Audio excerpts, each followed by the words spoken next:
Jef Joslin, originally from Johnson City, Tennessee.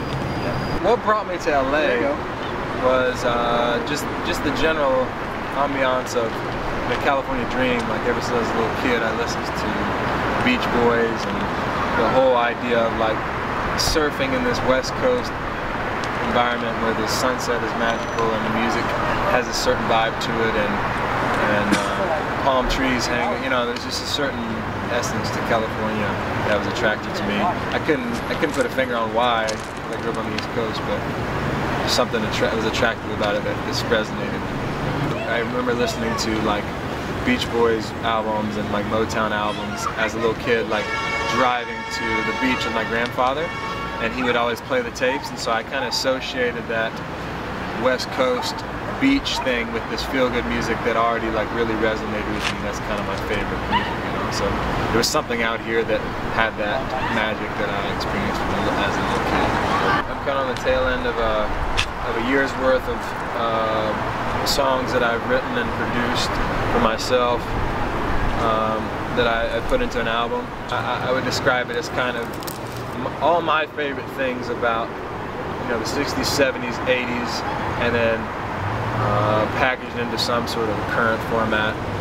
All my favorite sounds and this classic pop, rock, soul put into my thought process or my melodic tendencies. Kind of a body of work that solidifies what I've done in the last year since I've been here, just writing music and tapping into the kind of whatever life experiences I've had since I've been out here in California. To me, it's a dream come true, you know, like I've always wanted to be out here, I've always wanted to live on the West Coast.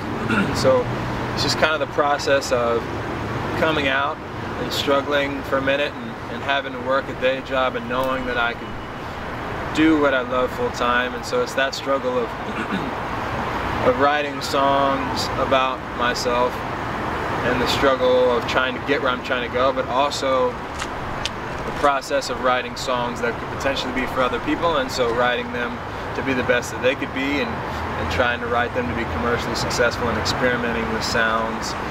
So it's kind of an amalgamation of myself and my tendencies, and trying to figure out what that looks like in a commercial setting and how to be successful or make a living at what I do within the realm of these other expectations within the industry. There's so many people come out here and they have nobody, and this is a, you know, it's like a city of piranhas, you know, like just kind of everybody's trying to get what they can, and there's a lot of people that just eat you alive, and it can be very isolating. And I was fortunate to have people who I could bounce ideas off of and console me when I wasn't, you know, feeling all that great, and vice versa, the same for them, you know, like it's just a support system, you know. When he needed help, I was there to help, and when I needed help, my dad was there to help, and vice versa. Our expectations are pretty low.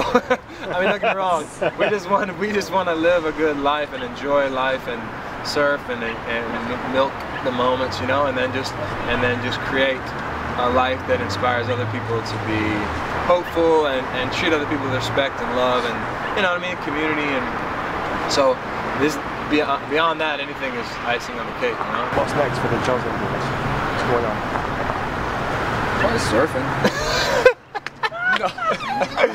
Surfing? No, what's next? Bigger waves. Bigger waves, dude.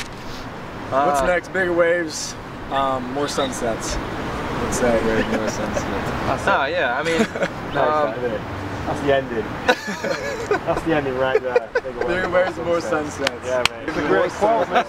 That's a good quote to end it on. Bigger waves and more sunsets. I like it.